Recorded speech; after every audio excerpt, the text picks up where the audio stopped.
saya cari tahu di mana itu berada. Sementara kalau tadinya saya tahu orang itu yang melakukan ada orang Kristen di situ, mau saya serbu gitu.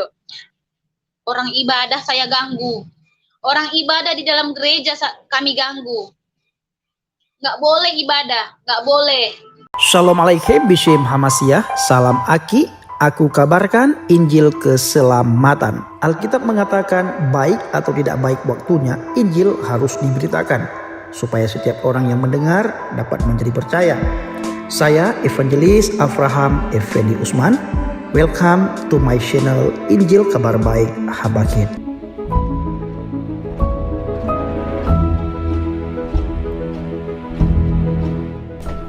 Mari kita melihat cuplikan video ini. Jadi saya namanya dipanggilnya lebih dikenalnya dengan Ninda Sirait. Nah, saya itu orang Batak. Ya, orang Batak. Bapak saya Sirait, mama saya Sitorus. Tapi mama saya itu keturunan Islam. Bapak saya menikah dengan mama saya dulu itu masuk Muslim. Jadi bapak saya itu mualaf gitu ya. Nah, terus mereka menikah, kakek nenek dari mama saya itu semuanya Muslim, mereka semuanya haji gitu. Jadi setahun mereka menikah lahirlah saya anak mereka, anak pertama.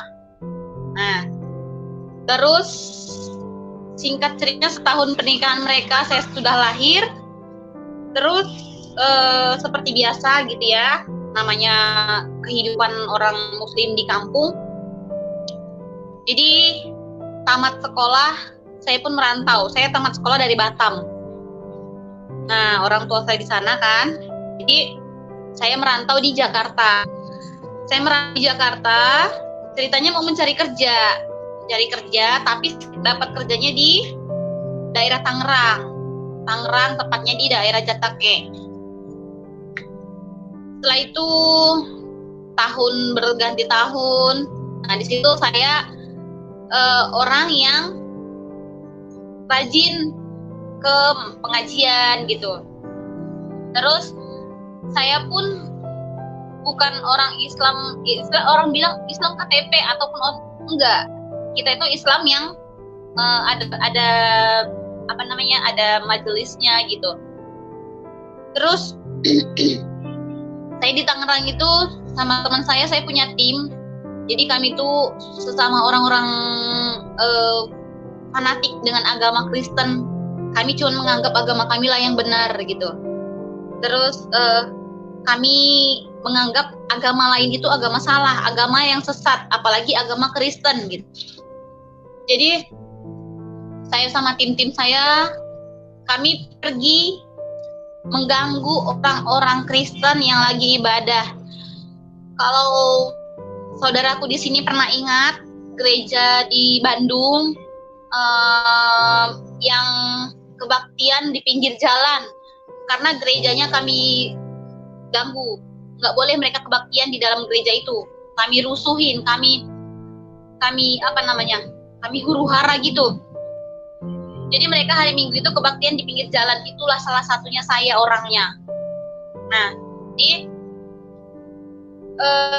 mereka kebaktian di jalan, mereka pakai tenda-tenda, pakai kursi-kursi, kalau apa namanya kayak kursi plastik itu. Nah, di situ semakin kami kencengin volume suara pengajian ini.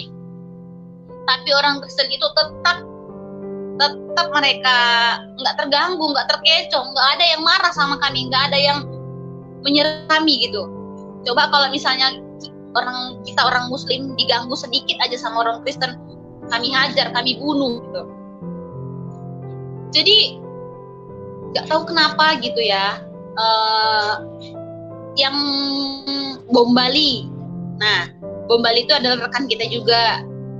Pada tahun berapa gitu, saya juga sudah lupa. Jadi kita juga merakitnya.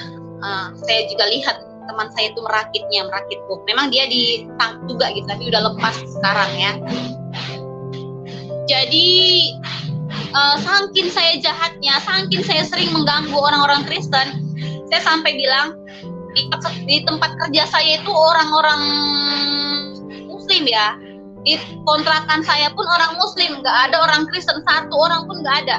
Agama lain tuh nggak ada, cuman orang Muslim. Nah, jadi saya di tempat kerja pun saya pakai kerudung, pakai baju yang lengan panjang, syar'i gitu ya.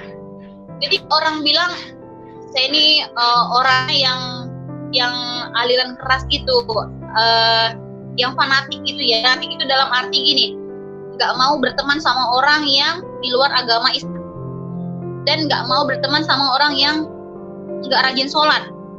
Nah, saya tuh melakukan pengajian puasa Senin Kemis, terus saya sholat duha, saya tahajud, tapi nggak tahu apa yang saya lakukan ini kayaknya hampa gitu, kosong. Walaupun saya rajin, nggak pernah telat gitu, nggak pernah telat untuk melakukan 5 waktu. Ada yang bilang kamu kamu murtad karena kamu mau dapat duit, karena kamu mau kamu dikasih Indomie, karena kamu malas melakukan 5 waktu. Itu semua nggak benar gitu ya. Nah, jadi setelah saya demi bulan kejahatan saya sama teman-teman saya ini, nah saya ketemu dengan orang Kristen satu orang. Jadi saya bilang, kafir, kamu makanan yang haram, kamu makan babi. Itulah mulut saya ini mengatakan seperti itu kepada orang-orang Kristen ya. Terus kalau kamu jangan macam-macam di sini, kamu kafir, Tuhannya disalib, Tuhannya gantung gitu. Itu mulut saya mengatakan itu dulu. Saya tuh sangat benci. Terus walaupun kami rajin pengajian, tapi kami juga melakukan perbuatan-perbuatan yang tidak bagus, berhala, menyembah berhala ya. Menyembah berhala itu seperti ini. Kami, termasuk saya lah ya, nggak usah kami, saya ke gunung besar, bukan gunung, pohon besar. Jadi kita tuh di situ selalu menyembah pohon besar itu. Jadi pohon itu di daerah Banten sana. Pohon itu yang udah 100 tahun. Nah, di situ dipercaya katanya kita meminta terus akan dikabulkan, dan kalau misalnya permintaan kita kabul, kita harus melilitkan kain putih di pohon besar itu. Nah, itu yang kami lakukan ya, itu yang saya lakukan dulu. Terus saya juga sering ke kuburan-kuburan keramat. Di situ tuh kuburan-kuburan keramat itu katanya kita meminta pasti akan diberi gitu kan. Jadi saya sering ke situ di dalam rumah bubu. Jadi ada kuburan di situ di dalam rumah itu. Nah, di situ kami meminta nanti kalau pulang itu dikasih benang hitam. Benang hitam itu boleh dililitin di tangan, boleh dililitin di perut gitu. Nah, jadi itulah yang saya lakukan. Terus itu nama kuburan keramat itu namanya Mampeng Buana ya, kalau misalnya ada yang pernah dengar itu. Jadi dia itu di pedalaman. Nah, itulah yang saya lakukan. Terus walaupun saya melakukan itu, nggak ada yang membuat hati bahagia, nggak damai, nggak tenang, nggak tentram. Ya, nggak tentram. Kata orang kan kita harus sholawat gitu. Tapi entah apa yang saya dapat. Nah, mungkin saking jahatnya saya kali ya. Jahatnya ini mengganggu orang Kristen sedang beribadah. Padahal mereka nggak ganggu saya yang ganggu mereka. Jadi pada tahun 2016 disitulah saya mendengarkan satu lagu rohani orang Kristen yang berjudul Hidup Ini Adalah Kesempatan. Itu satu-satunya lagu yang saya dengar yang membuat saya berpaling dan ingin mengenal lebih jauh lagi tentang agama Kristen.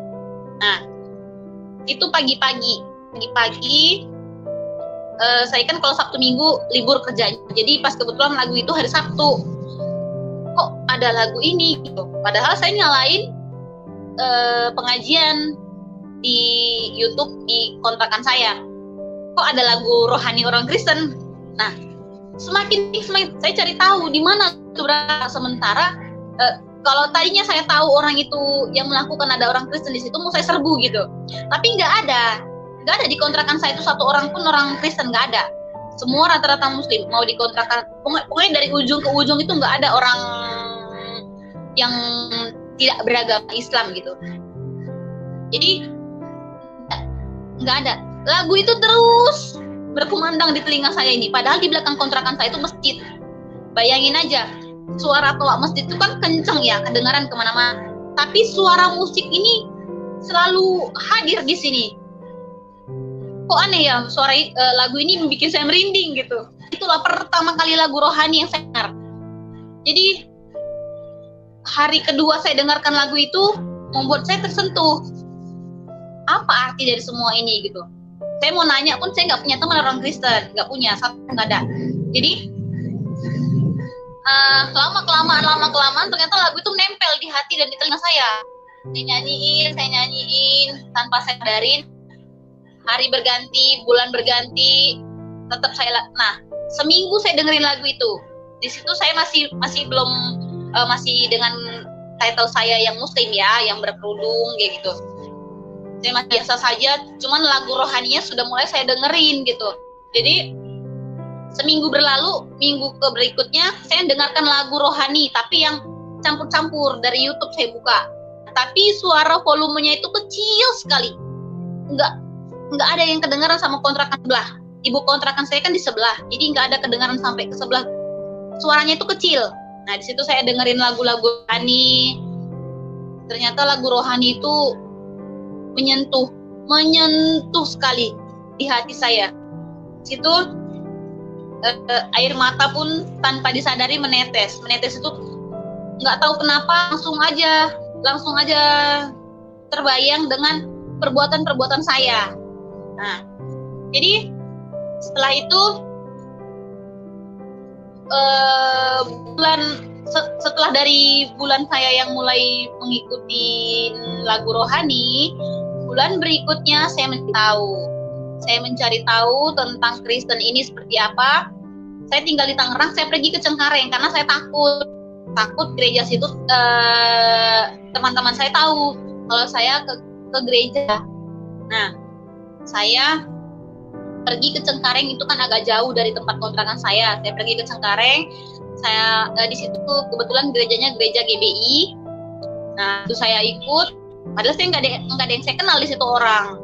Nah, saya lihat baktiannya seperti ini, doanya seperti ini. Nah, udahlah, itu hari minggu pertamanya saya masih biasa saja. Hari minggu keduanya mulai ada rasa itu, rasa pingin tahu, rasa pingin lebih dekat. Tapi saya belum berani. Terus saya pulang ke Tangerang, di kontrakan saya bayangin lagu-lagu tadi, terus saya bayangin khotbahnya Pak Pendeta gitu. Kok hati saya tenang, padahal saya nggak ikut berdoa, saya cuma menyanyi saja. Terus saya melihat semua jemaatnya gitu kan, saya memperhatikan Pak Pendetanya, khotbahnya gitu. Hari berikutnya begitu juga. Nah, saya nggak ada yang tahu, teman-teman saya nggak ada yang tahu. Setiap hari Minggu saya pasti pergi ke Cengkareng. Cuman kadang-kadang gerejanya beda-beda gitu. Terus ada juga yang gereja di mall gitu kan. Saya ke Cempaka Putih, saya gereja di situ sama sendiri. Terus ada lagi teman saya di daerah Tangerang juga, tapi lebih jauh dari kontrakan saya, itu di daerah Rajek. Nah, dia gereja HKBP. Terus saya ikutin juga. Itu kenalan baru yang nggak tahu kalau saya itu adalah Muslim. Gitu. Ya udahlah, saya ikutin. Ternyata beda gitu ya. Maksudnya beda itu beda cara ibadahnya gitu ya, beda cara nyanyinya. Nah, 2016 akhir itu mulailah di situ. Setiap saya tutup mata, saya pasti melihat salib. Padahal nggak ada saya bilang, oh saya mau melihat salib, nggak ada sama sekali. Terus setiap saya tutup mata pasti ada salib.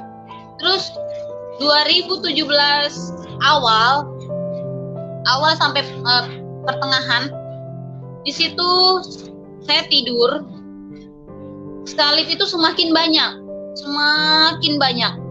bukan 1-2 lagi. Awalnya 1-2, terus tahun 2017 itu salib itu semakin banyak, terang sekali. Jadi di 2017 akhir, nah disitulah ada seorang laki-laki datang dari langit, tapi posisinya saya tidur. Dia mengulurkan tangannya seperti ini. Nah, jadi dia mengulurkan tangannya, cahaya terang, yang nggak kelihatan badan, yang kelihatan cuma kepala dan badan ini sama tangannya seperti ini. Dia pakai jubah gitu ya. Saya bilang, ini siapa? Ini kan orang Kristen gitu. Dia cuma mau merangkul saya. Nah, keesokan harinya saya cari teman saya itu namanya Maria. Maria itu orang Kristen, tapi dia gerejanya di Katolik. Nah, saya sering cerita. Lama-kelamaan dia kasih saya cincin salib. Nih, ini cincin salib. Cincin salib ini bukan emas, ini mainan lah ya gitu ya. Nah, cincin salib ini katanya ini doa Bapa kami. Doa Bapa kami tapi dari bahasa Latin gitu. Nah, dia bilang kayak gini. Dia nggak bilang kamu masuk Kristen aja, enggak. Tapi kalau kayak orang Muslim ya, udah kamu masuk Islam aja, jaminannya surga. Hidupmu seperti bayi lagi gitu. Tapi teman saya si Maria ini, yang orang Kristen ini, yang orang Katolik ini, saya cerita tentang kejadian yang saya alami, nggak ada dia bilang, ayo kamu masuk Kristen aja, enggak. Dia cuma kasih cincin ini, katanya cincin ini sudah didoakan sama pastor gitu ya. Nanti kalau misalnya kamu dipakai sama Tuhan untuk menjadi anaknya, kamu akan tahu apa arti dari cincin Bapa kami ini, kata dia. Ini dia kasih 2017, saya masih pakai sampai sekarang. Jadi setelah dia kasih, saya cari tahu, saya tiba di kontrakan, saya cari tahu apa sih maksudnya doa Bapa kami ini gitu. Ternyata doa Bapa kami ini saya baca,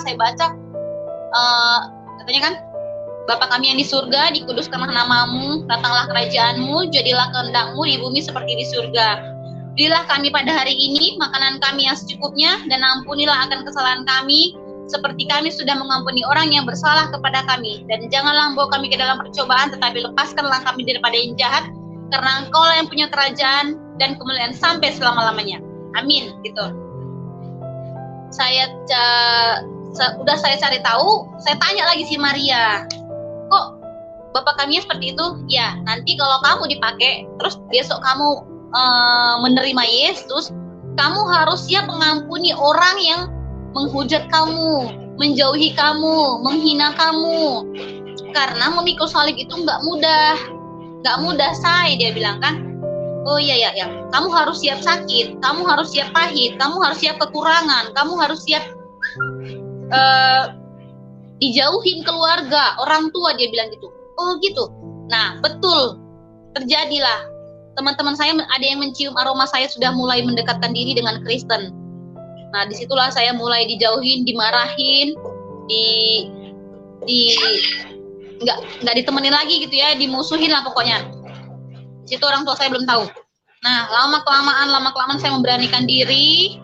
Itulah masuk 2018 awal saya dibaptis. Saya dibaptis menjadi anak Yesus. Nah, terus setelah saya dibaptis, disitulah saya memberanikan diri untuk menunjukkan kepada dunia kalau saya sudah sudah Kristen, bukan Muslim lagi. Di situ ibu saya pun tahu. Nah, dia tidak bisa terima saya.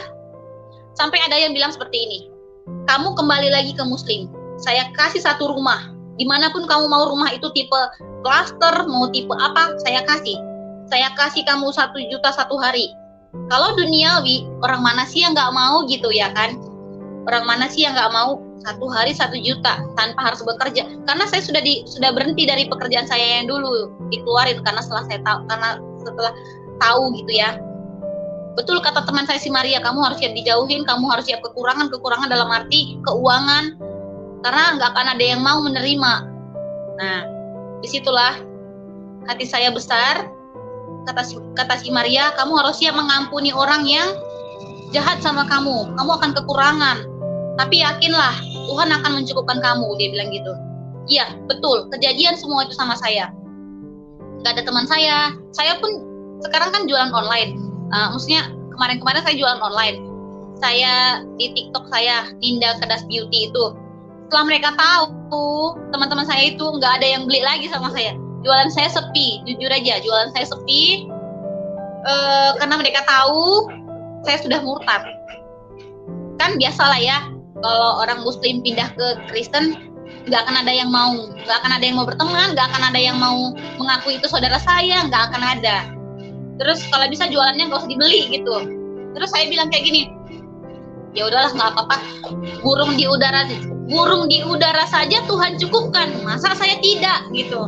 Walaupun dagangan saya itu sepi, ya sudahlah, saya bersyukur saja gitu. Tuhan pasti kasih nanti yang terbaik buat saya. Jadi saya jalanin, ibu saya pun nggak mau nerima saya. Terus yang tadi itu bilang, kamu saya kasih 1 juta 1 hari. Secara zaman sekarang mana ada sih bisa dapat 1 juta 1 hari. Jualan aja nggak dapat 1 juta 1 hari. Kerja aja nggak ada dapat 1 juta 1 hari. Tapi harus kembali lagi ke Muslim gitu. Saya nggak mau menjual iman saya nggak mau kembali lagi ke Muslim. Karena di Muslim itu saya hanya yang ada kegelapan dan ada menghina, menjahatin saudara-saudara saya. Kristen juga saudara saya gitu ya. Tapi sekarang karena saya sudah tahu, kalau dulu enggak, saya musuhi mereka, saya menghina mereka, saya menjahatin mereka. Saya bilang kafir, saya bilang makan babi, makan haram. Tapi setelah saya Kristen sekarang, saya rasakan yang haram itu. Yang haram itu daging babi. Ternyata daging babi itu lebih enak daripada daging ayam, kambing, bebek, sapi. Kenapa saya bilang gitu? Karena daging babi itu ternyata lebih enak. Karena daging babi itu adalah rajanya daging.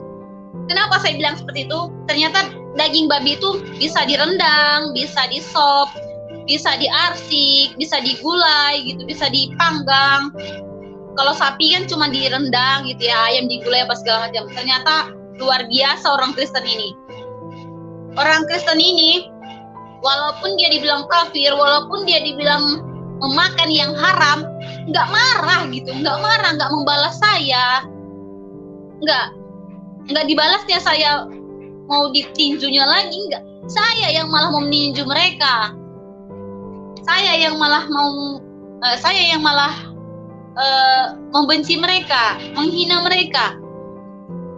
Tapi disitulah saya sadarin, Tuhan cubit saya. Cubit itu dalam arti bukan seperti itu orang Kristen, anakku. Disitulah saya tahu orang Kristen itu memaafkan, kasihnya besar, toleransinya tinggi, ya. Sampai kapanpun saya tidak akan menjual iman saya, maupun mau gara-gara harta, tahta, wanita, pria, enggak. Jadi enggak ada itu semua. Hidup bersama Yesus ada kepastian. Tuhan Yesus Kristus adalah juru selamat umat manusia. Nah, itu saya kasih tahu. Tuhan Yesus Kristus adalah juru selamat umat manusia. Kalau di Muslim, siapapun yang menghina agamamu, bunuh, gitu kan? Nah, pasti itulah kata-kata, siapapun yang menghina agamamu, bunuh. Tapi kalau di Kristen, siapa yang menyakitimu, kamu doakan agar dia bertaubat dan tidak berbuat lagi seperti itu. Karena apa yang dia perbuat dia tidak tahu gitu. Jadi itulah kata-kata itu membuat saya semakin, inilah ternyata Kristen, kasihnya besar, kasih Yesus itu luar biasa. Buat saya pun luar biasa gitu. Terus nggak ada rasa sedamai ini yang saya rasakan waktu saya di Muslim. Nggak ada, sama sekali nggak ada. Terus saya waktu di TikTok itu masih pakai profile saya berkerudung. Nah, jadi saya bikin seperti ini. Saya kan sudah beli salib. Saya beli salib, terus ada gambar Yesus di kamar saya bikin. Saya bilangnya seperti ini statusnya. Sekarang saya punya ini papi saya bilang. Saya punya salib, habis saya dihujat. Dihujat saya habis-habisan, dimaki saya habis-habisan.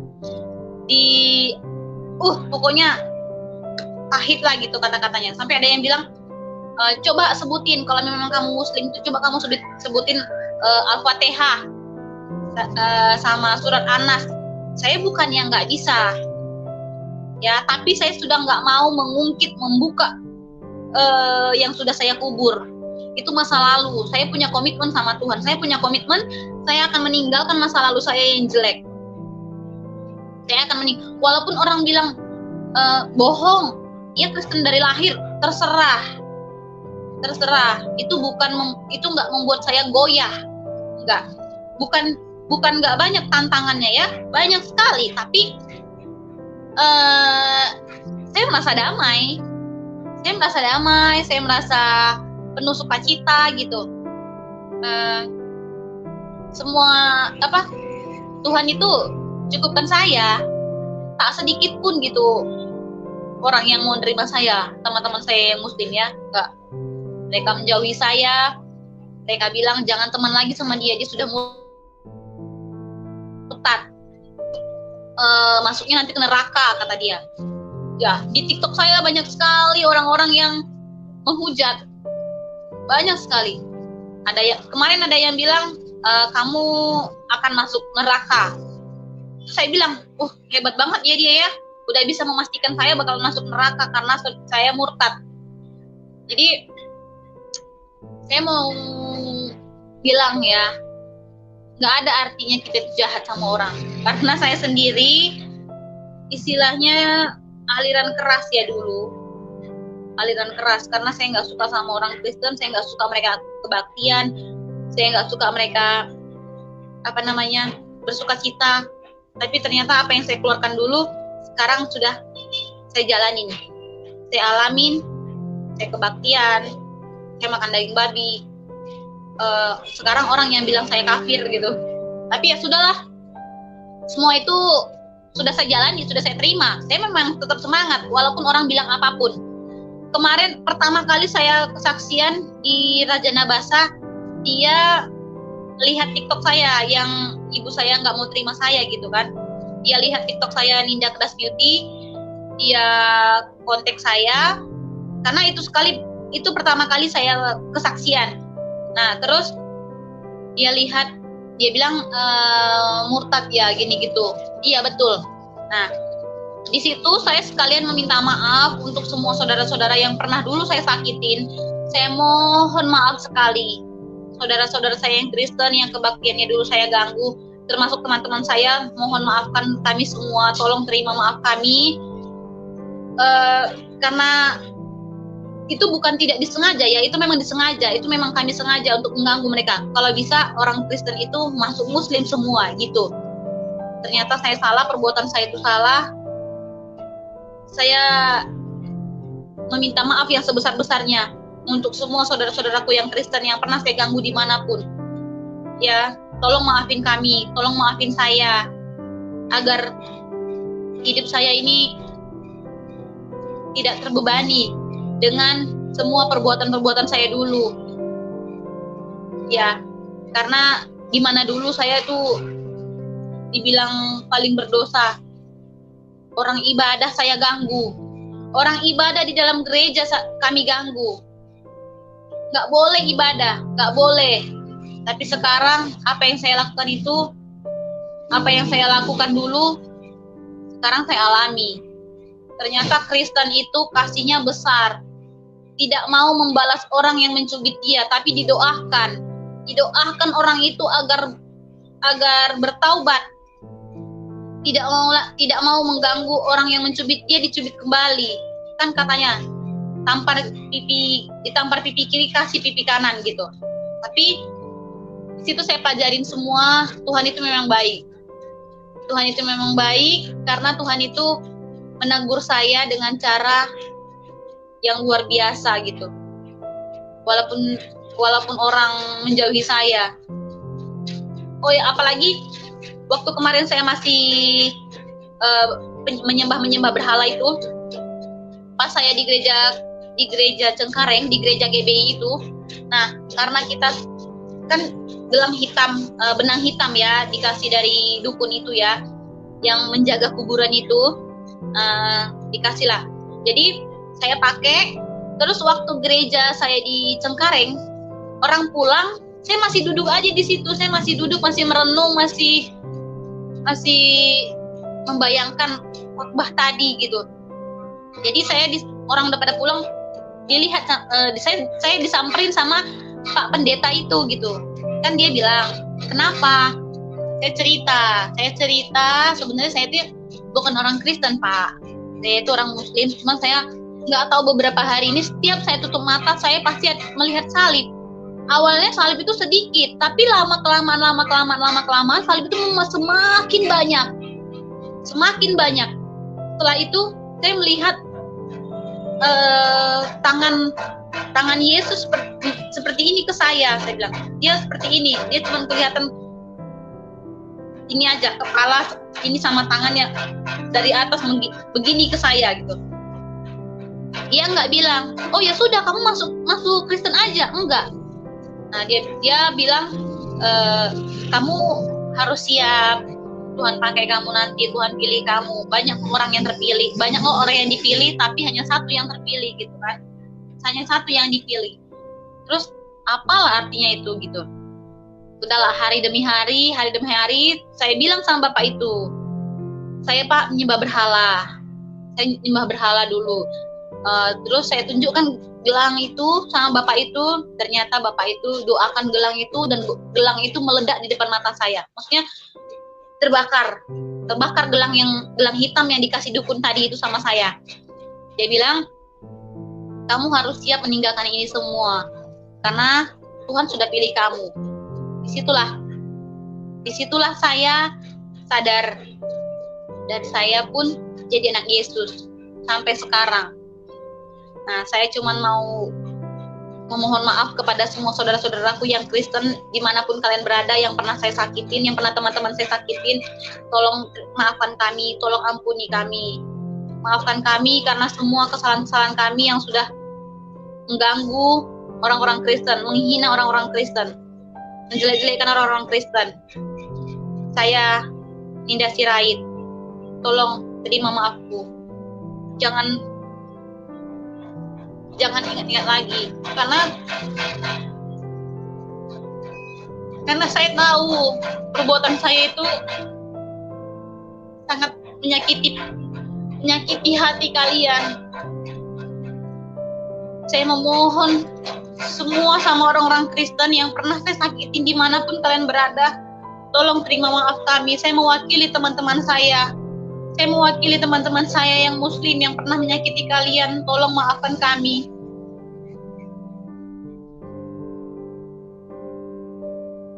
Itu saja.